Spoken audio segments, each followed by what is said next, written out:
ભરતને ગાદી આપી દો એમાં મને કોઈ વાંધો નથી, દશરથજી કહે છે. અને આમ પણ એને શું કીધું હતું કે રામ મારો પ્રાણ છે. પણ સાચી વાત ત્યાં બીજી છે. શું વાત છે ખબર છે?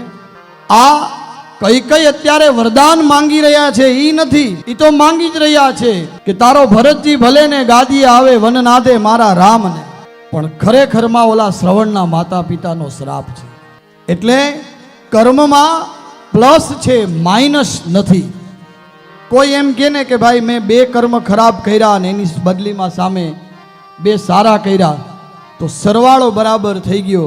સરવાળો બરાબર થતો જ નથી. ખરાબ કર્મ એની જગ્યાએ છે, સારા કર્મ એની જગ્યાએ છે. એમાં પ્લસ માઇનસ છે જ નહીં.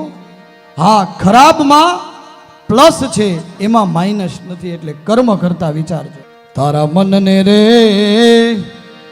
ફાવે તે બીજું માગી લેજે રે, વનના દે મારા રામને